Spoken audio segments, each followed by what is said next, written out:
So in this session, we will be highlighting a dimension of Korean society that is not frequently talked about: queer identities. Throughout modern Korean history, queer lives have faced much alienation, discrimination, stigma, and often censorship. And the audience here may also recall the recent death of transgender activists in Korea, including the late Sergeant Byun Hee-soo, who was the first active duty soldier to receive gender reassignment operation during her service, but was forcibly dismissed from the army. KORUM can no longer stay silent or turn a blind eye to a matter that affects so many of us and our friends. And as our first step in addressing this topic, we have invited here special guest, Professor Todd Henry, joining us from the University of California, San Diego, currently joining us from Seoul. Professor Henry is widely accredited with bringing Korean queer history into the mainstream space of Asian scholarship. Thank you so much for joining us today. Thank you for having me. Yeah, so I like to just kick off by discussing the latest anthology that you have authored and edited. It's titled Queer Korea. So could you introduce this book, Queer Korea, to the audience, and perhaps tell us how you came to develop an academic interest in Korea? So Queer Korea is an edited anthology, and it treats the 20th century. So both the period of Japanese colonial rule in the first half of the 20th century, Korea's liberation in 1945 from Japan, the national division in 1948, the creation of North and South Korea, and then the Cold War situation in the following decades, all the way up until the more recent period of South Korea's democratization. And the book includes contributions. I'm trained as a historian, but we also have folks who are trained in literature, people who do media studies, film studies, anthropology. So we really mobilized people doing a lot of different areas. And as a whole, the book tries to readdress Korean history, partly through the perspective of gender and sexual minorities, but also to understand how discussions of minority populations and discussions by contrast of majority populations were a central feature of Korean history, precisely because of various waves of foreign interventions or questions around maintaining purity or maintaining community in the face of national division. It's precisely because of those reasons, in fact, that issues of queerness, in fact, emerged in Korean society. So instead of sort of ignoring them or allowing them to continue to be erased or saying, well, we can't find archives or there are no literature that treats these issues, the scholars in the book really had a chance to dig deep and tell new kinds of stories, not just of minority populations, as I mentioned, but also how queerness as an issue of non-majority population became a key issue in various debates in Korean society across the 20th century. I see. Wow, that's fascinating. And we definitely encourage the audience here to check out the book if you haven't already. Would you mind telling us how you got into this space? Yes, so as you can tell, I'm not born Korean. I don't have Korean ancestry. But while I was in graduate school, I came to study gender and sexuality as part of my PhD studies. I had lived in Japan and Korea, and as part of my own kind of coming into my own identity and my own person, as well as being active in various social justice movements around LGBT populations in the US. When I had a chance to visit Korea, I first went in the late 1990s, in early 2000s. this is the time when the first LGBT groups were beginning to emerge in the country, including at university campuses. So I was at Seoul National University in the early 2000s, and there was a new LGBT student group on campus. So when I went to do my dissertation research, I joined that group, and I met with them and was involved with their own activism. So the kind of work that you're doing as student organizers, I was participating as an ally in those movements. I myself am a gay man, so I tried to make connections with those students who are working really hard, not only to create a space for themselves, but to somehow, in a society where coming out is extremely difficult, make community, and try to publicize the issues, but without, you know, being attacked by students or being criticized by Korean society, or, you know, making it difficult for them to get jobs later in life. So I really admired many of the people in the group, and I still have some connections with those groups. Seoul National University, of course, still has an LGBT group, but since that time, LGBT groups at universities have really mushroomed. So at that time, there were probably only 5 or 7.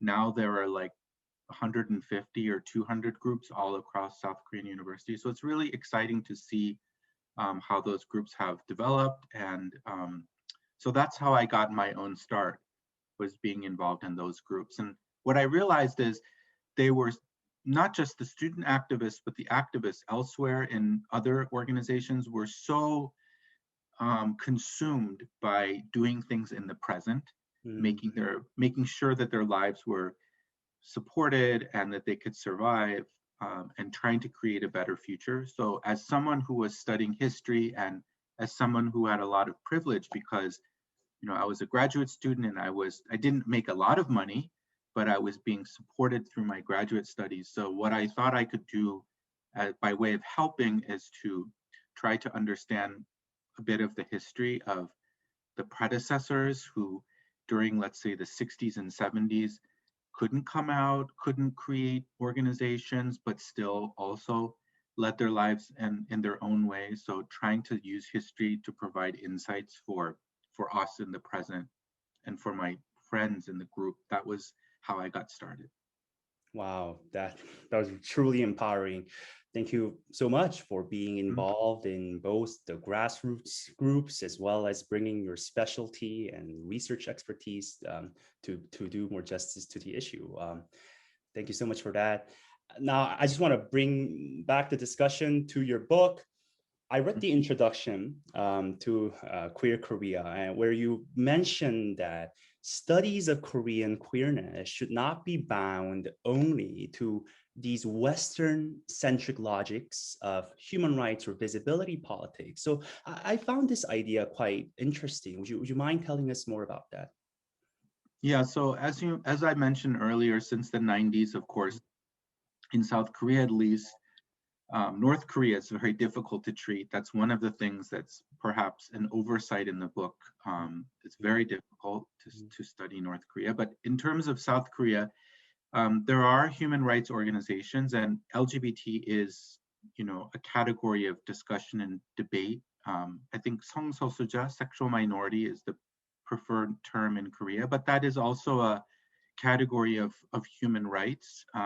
It's not one that existed, let's say, before the 1990s, is what doesn't mean to say that there weren't people who were gender nonconforming or attracted to the same sex, but there wasn't a language available to make claims upon your government or to create transnational coalitions of other sexual minorities in other places.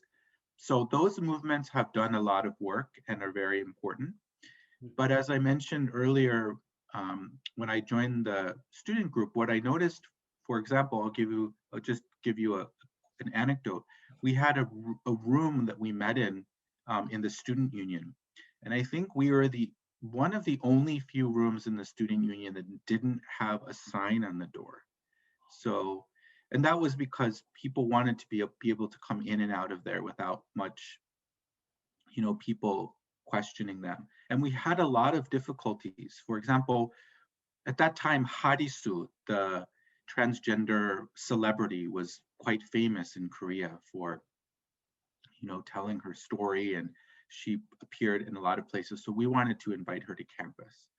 So we made the invitation. She said yes. But our issue was no one in the group wanted to introduce her. So here you're introducing me, and it's not a problem. But at that time, no one in the group wanted to get up and say, this is we were called Maum Gong Gong O. That was the name. The idea was that the number would go up 5, 6, 7. It would take 100 years before sexual minorities in Korea were fully liberated. So even the president of the group struggled really to get up in front of, he eventually did introduce the person. And that really gave me a lot of insights because, there is this group, they're very active, but their presence at that time, and probably still, is a little bit difficult to find. A lot of LGBT organizations in Korea, for example, if you go to their offices, they're maybe up on the 4th floor.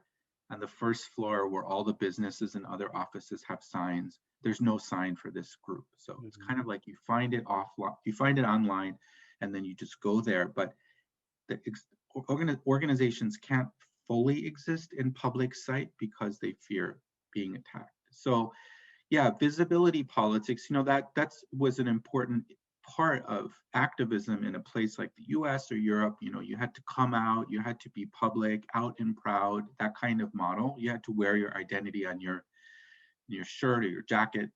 And there are people who do that in Korea, but the stakes of doing that are much higher.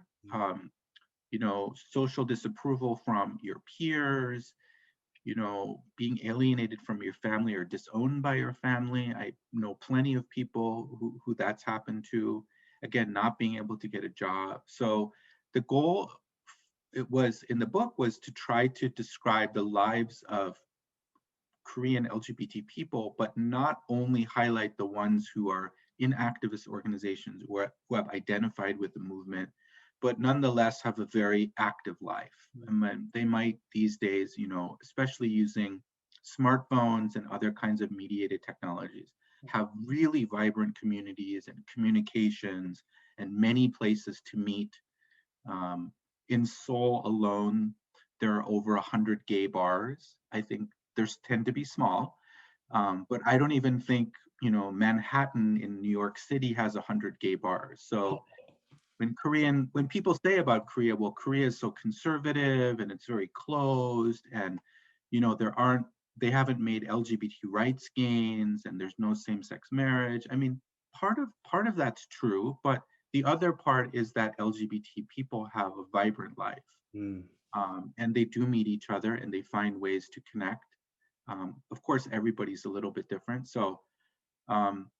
And so the visibility paradigm is a new thing that didn't necessarily characterize the first the first part of the 20th century, or the period in the 60s and 70s, and even today, not all LGBT people identify as LGBT or are out, and so we need models and ways of studying those phenomena that don't simply import something that's doesn't fit Korea very well.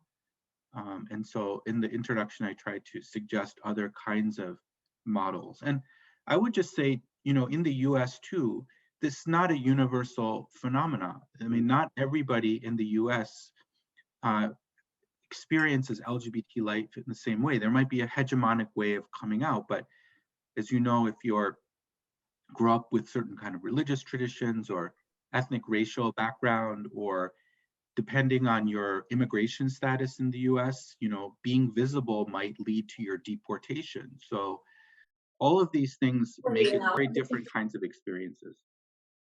Thank you. That really does present a more holistic picture, and really makes sense. I guess it could be a good segue into a specific chapter in your book, which is your written contribution. Mhm. It's titled Queer Lives as Cautionary Tales, Female Homoeroticism and the Hetero-Patriarchal Imagination of Authoritarian South Korea. So once again, fascinating. For some of us who aren't as familiar, could you offer a bit of historical context and how the authoritarian regimes exploited representations of these queer subcultures? Yes, this was something that I was very fascinated to find, because when I mentioned to my historian friends or other scholar friends about my interest in writing LGBT history of South Korea, they said, well, Korea is very conservative, and unlike Japan or unlike the US, we don't talk about that. Or when I first came to Korea, even many people said to me, there are no LGBT people in Korea, you'll never find them. So, part of me was discouraged, but when I started to look at mass media publications during the 60s and 70s, during the Park Chung-hee period, I was also surprised to find quite a lot of mention of different kinds of queer subjects.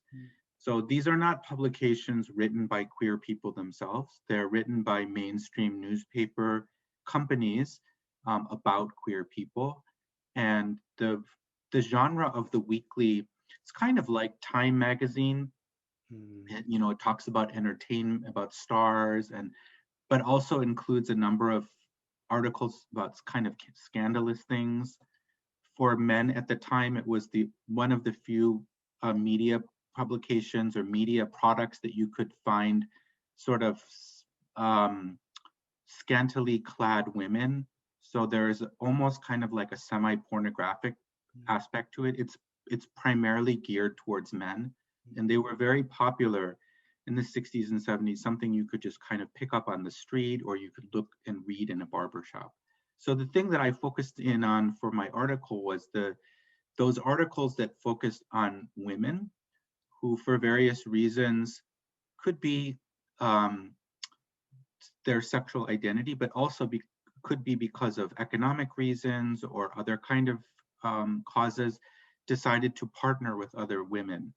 And so there was a whole series of articles. Some of them talked about women as kind of criminals and as engaging in like swindling. So there was a lot of negative associations with criminality, with theft, with sort of antisocial behavior. So that was kind of an example of how queerness was being used. I described it in that article as a kind of cautionary tale. So they're exploitative representations to try to tell Korean stories about how to behave properly and entertain them at the same time. And the subject matter happens to be women. But if you read those exploitative accounts in another way, sort of against the grain, you find out that the journalists who were exploiting the women were also describing a certain kind of subculture that was undeniable. So however much they described them as being criminal or being deviant or being perverted, it was kind of medical language used during the time, they were describing an undeniable phenomena of women who were partnering with one another. And even women who were deciding not to marry other men, or they had married a man and the man had mistreated them or they had abandoned them, and they realized in Korea it would be very difficult to be single or to be unmarried. And so instead of marrying another man, they married women. And some of the articles actually chronicled wedding ceremonies that the women had. They often went to Buddhist temples. I found that actually Buddhism was quite a bit more open than other traditions, especially Christian traditions, towards this thing.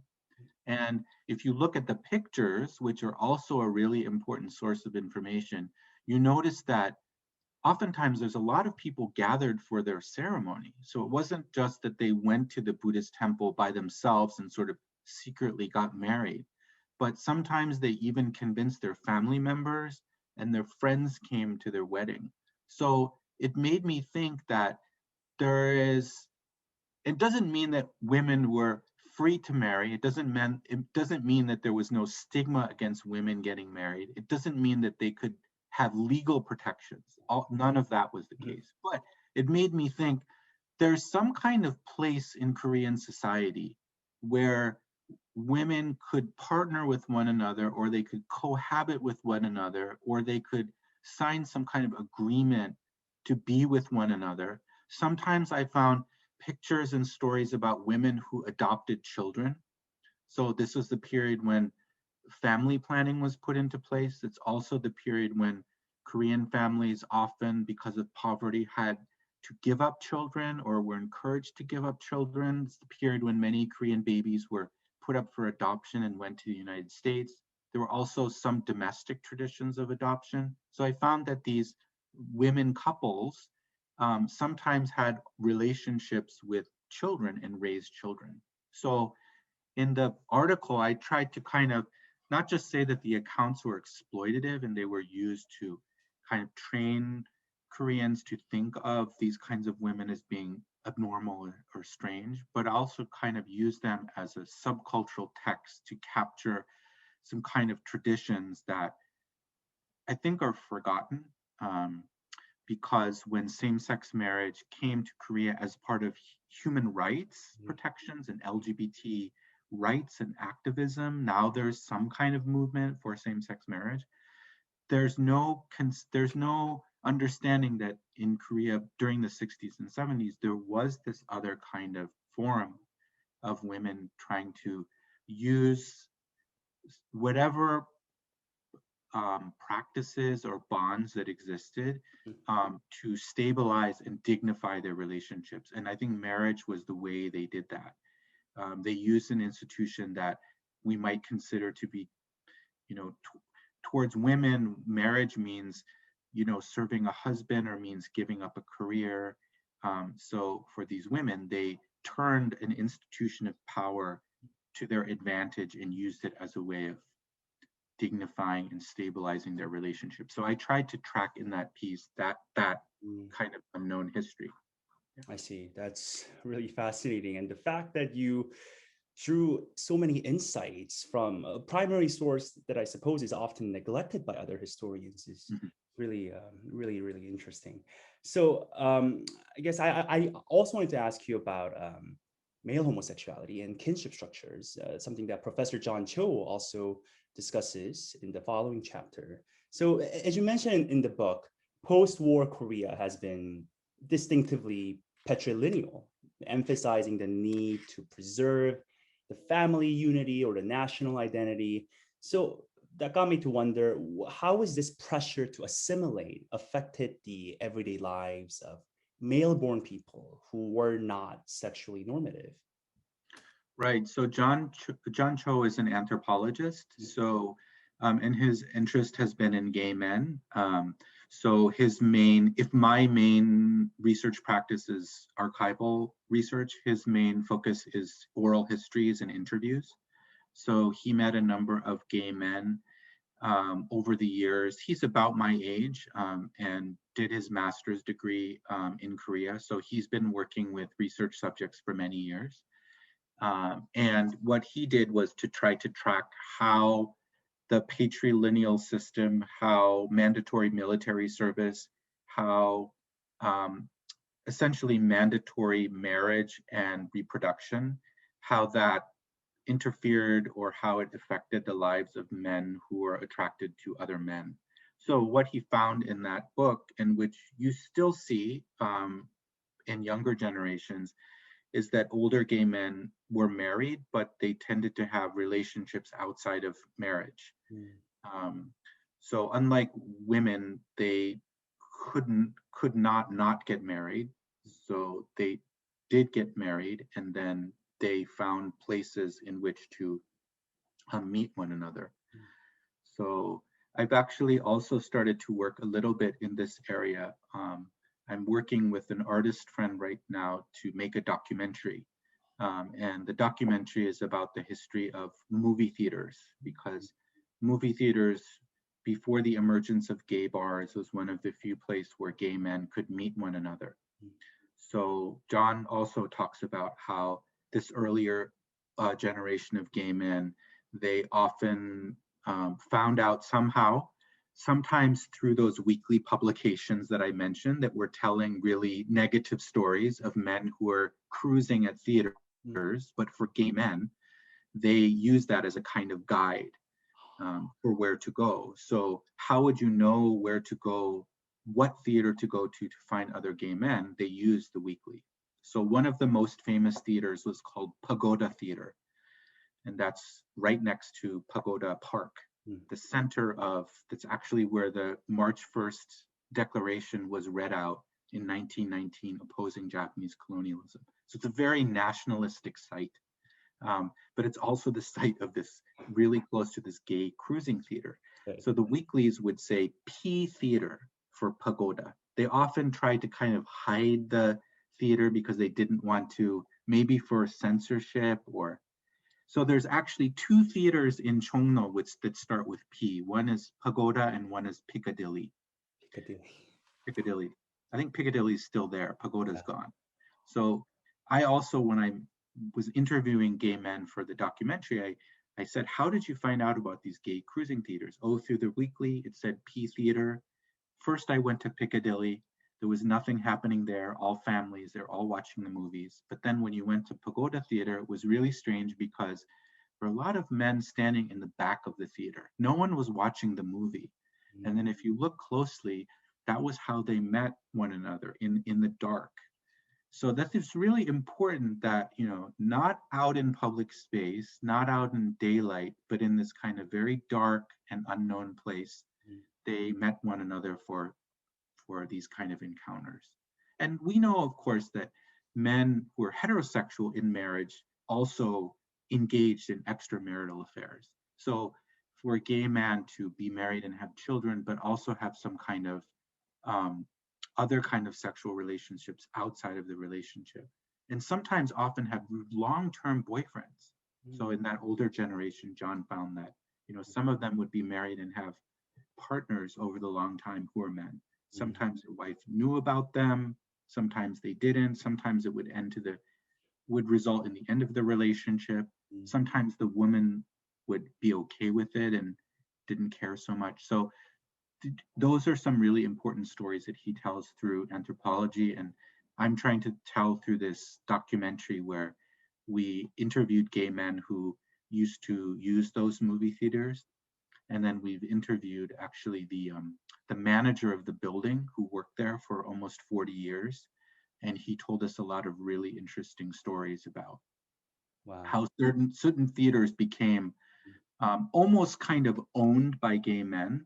If the gay men didn't go there and buy tickets, the theater would have closed. So it's another example of how gay subcultures in Korea were not really visible, but also they were right there in the middle of things, and, you know, were fit in with, you know, entertainment cultures or other working class cultures. And so to try to capture that through interviews or through some kind of visual form, it's really both a challenge and also a kind of pleasure as a researcher to try to do justice to something that is unknown, and something that maybe looks quite different than the US, but also doing it in a way that is ethical, that, you know, doesn't create more harm for the people that you're doing research about.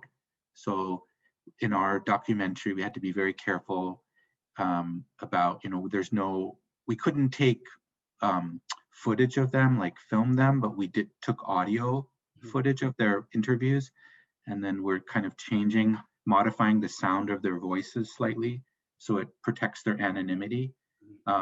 So it goes back to the point I made earlier about coming out is not the primary model, and people live their lives without fully coming out. And many of the gay men we interviewed or John interviewed, they have wives and they have children, so they also don't want to do harm to their children. So as a researcher, one of the challenges is also to how do you ethically do your research and tell stories and share them, but without doing harm to the people you study. Right, got it. And that really leaves us with a more nuanced understanding of this matter. We really look forward to the release of your documentary, and please, best of luck with that. And I just want to shift gears a bit to post-authoritarian times leading to the present. The final chapter of your book, written by Ruin, talks about the resident registration system and transgender identities. So could you remind us what this system is and what the implications are for transgender and intersex citizens in Korea? Yeah, so resident registration system was, the origins probably go back earlier into the colonial period, but it's really a kind of Cold War product, mandated by the fact that South Korea is still at war with North Korea. So you have to understand your population. You have to know that the people living in South Korea are going to be loyal to your state. You have to make sure that there are no North Korean spies. So you have to know every citizen. This is interesting because this is also how queerness appeared. So if a male-born person was either crossed identified or was dressing in clothing that was not assumed to be what men wear, using makeup, long hair, they used misdemeanor laws. And so police would see someone who is quote unquote fishy. And they were also often associated with being spies.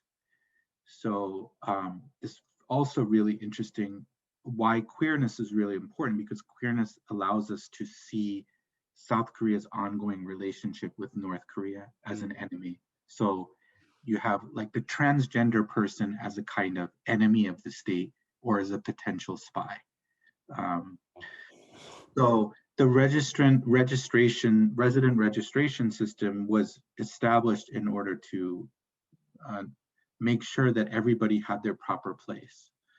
So most societies organize their population based on male and female. They assume that there's only two sexes. We now see that this is not necessarily the case. Sexual difference can happen along non-binary lines where there's more than two sexes. We know that there's intersex people who do not fit male, female. And there's lots of ways to organize society. But the one that is easiest for states to manage and bureaucracies to manage is male, female. So when they created the registration system, one of the things they did was to mark people as male and mark people as female. So you know that the national registration number that you have ends in 1 or 2, depending on your sex. Women were excluded from mandatory military service, which I should say at this time was not universal. So for example, another state that was new and created around this time, Israel, which we read a lot about in the news today because of their violence against Palestinians, they mobilized women for military service. So it shows you that there were other ways to mobilize populations for military service. But in Korea, for various reasons about traditional attitudes towards women, women were excluded from mandatory military service and only men were to serve. So the registration system marked not just male, female, but where you lived, had you served in the military, had you not served in the military. Now, you know, in Korea, even though we've moved on from the authoritarian system, we still have the Cold War, we still have the registration system. And it's, as you know, it's used for everything. I mean, you can't get a telephone number in Korea. You can't open a bank account. You can't do anything. You're almost a non-human without a number. Yeah. So me, I'm not Korean, but I'm in the foreign registration system. So I also have a number. They also track me, not because they can mobilize me for military service, but they need to make sure I'm not doing anything wrong. So for transgender people, this is really a problem because they many times did not identify with the sex they were born into. They would have experienced a kind of masculinity, maybe toxic masculinity in the military that would have been inhospitable to them. They perhaps preferred and wanted to be identified as women, but had no way of doing that. In Korea, up until the 90s, you couldn't find a doctor, a registered doctor, a licensed doctor, to perform what we call gender confirmation surgery. Mhm. So many transgender Korean women, transgender women, many of whom were working in sex industry, they tried to approximate being women. So they often went to quack doctors and would castrate themselves. It used to be possible to take estrogen hormone. You could buy it in a pharmacy on the street, basically on the street, and they would inject themselves. They would put silicone into their breasts. All of these things, as you can imagine, were not safe at all, and often led to their early death, medical problems. But it showed you the relentless desire to self-feminize and to present as women. So many of those people still had the male marker on their registration number, were still being called up by the military, but had taken these actions to self-feminize themselves. So that's been a major part of institutional structure that activists have tried to target, to be able to change your legal sex. That's something that came about after Korea's transition to democracy. So although I mentioned earlier, we don't want to say that human rights is the only model to describe everything. We should also recognize that for transgender people, that kind of activism was essential to being able to both identify as a woman, but also be seen in Korean society legally as a woman, to not have to deal with being, called up not just for military service, but also for the reserves, for what is it called, civil defense service, 민방위. Yeah. Yeah, I mean, Korean men not just serve for 2 years, but they're basically serving until they're almost 40. It's kind of it's a lifetime service. So, there might be transgender people who went to the military, were exempted, and then they were called up again. So there's lots of problems with the registration system. So the system that tried to monitor and control the population was also the system that oppressed this minority group. So Ruin has been really active in highlighting, not just as an academic study, but actually highlighting how that system, the very basis of that system is violent, and is something that we might think of as commonsensical. Like when you have your driver's license, for example, in the US, the best example I say to my students is, why does your driver's license ask if you're male or female when you're driving a car? I mean, do we need to know what kind of sexual characteristics you have in order to get in your Prius? So Ruin really makes us, for Korea, ask questions. I mean, why is the state interested in these details? Why do they need to know this? Why does a number identify us such that we're almost imprisoned in the number itself?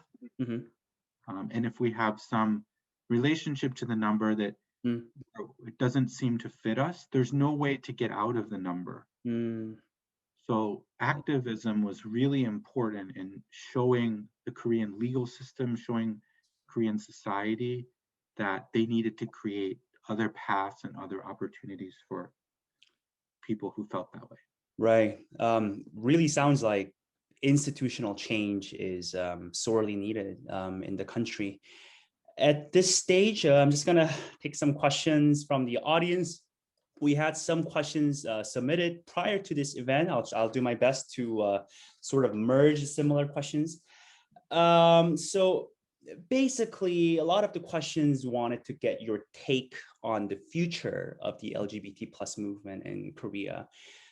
It occurs to a lot of us, especially the millennial generation, that public consensus is changing quite rapidly in Korea.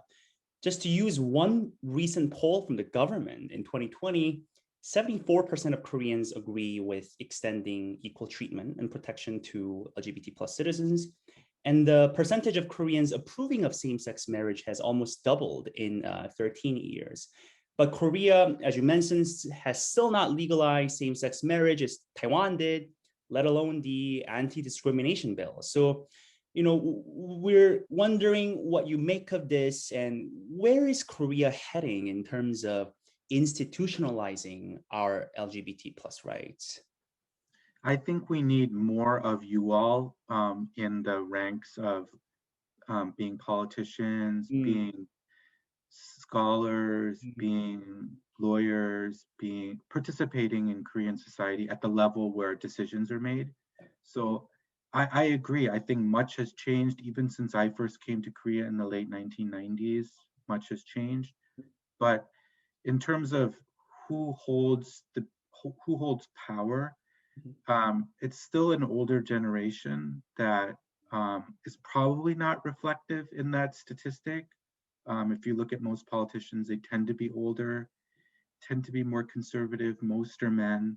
So I think a generational change is needed, mm, and I think it's going to take more people um, in positions of power. Like, for example, we recently saw, perhaps, not for the first time, but for one of the first times, a candidate for Seoul mayor. I think two candidates actually came out in support of LGBT peoples. right. So I think, and they're young, they're, in their 30s. So I think as more people are able to take that kind of position, and it becomes not like an outlying position, but it becomes a kind of something that is seen as hopefully not just to get votes. Mm, I mean, that's the other thing I would say is like, you have to vote. Um, so I think that is going to make a difference. And you also know that Korean society changes very quickly. So it seems very rigid, but then something will shift and then things change very quickly. mm, So it may be, you know, a professor at a university who comes out or who teaches a class on LGBT, and then all of a sudden something shifts and changes. So I think it's going to take like both a generational change and then these kind of really small interventions. Hopefully, it will not take people's suicides, like you mentioned, mm, Pyonisu, and there's also two other transgender women in the last couple of months who have taken their lives. So I really hope that it doesn't take those kinds of tragedies for things to change. Uh, I'll also say there's a lot of groups in Korea now. I mentioned like more student groups, but there are now more and more other kinds of groups for all kinds of people in the spectrum, non-binary people, that's a term that's used in Korea, lesbian, gay, there's an intersex organization. So there's lots of spaces for community and for support. Um, on the other hand, the challenge I think in our era is also to have coalitions, mm, because as we've gotten more and more specific in our identities and more looking for small communities in order to survive, there's a tendency to see each other as enemies. mm. So, there's a big divide in Korea along, with the reboot of feminism after the Ah, Gangnam murder case. right. So there's a lot of animosity between men and women. Mm, So for gay men organization to work with women's and lesbians organizations who also don't necessarily accept transgender women. mm, So there was the case of the transgender woman who is accepted to Sukdae, Sungmyeong Yeoja mm, Daekyo, and then her female colleagues, women colleagues said, we don't want a transgender person here. So it just shows you that, there's all these possibilities in all these organizations that democracy makes possible, but we also have to get along, and we mm, also have to be compassionate with each other, and we have to have politics with one another where maybe we're not the center of attention always. mm, So that's also a challenge, mm, as homophobia has become, and transphobia mm. and Islamophobia have become stronger features of Korean society as population decreases and as kind of North Korean issue is more put on the back burner. It seems like LGBT is the new kind of scapegoat, you know, instead of calling someone a argengi, like a communist, you know, calling someone a queer is like the way you reaffirm your church's identity or South Korea's national identity. So to me, it's like there's a lot of possibilities, but there's also really a lot of challenges that are really hard. So again, I think that's why this kind of forum is really important. And as I said, I'm not Korean. Again, I work in this field as a supporter, as an ally, and my primary goal is to make space for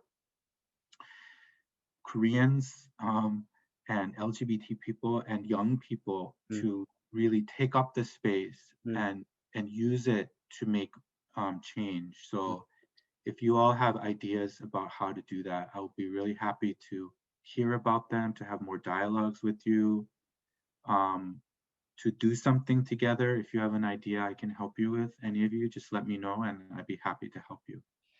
Certainly. Well, thank you so much for that and the profound message. There's certainly light at the end of the tunnel, and we'll just keep fighting on.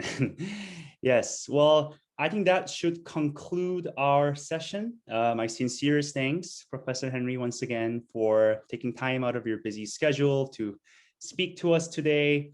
You may exit the session now.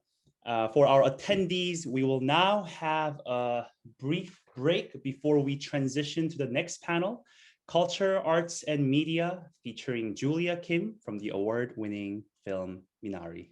Thank you. Thanks.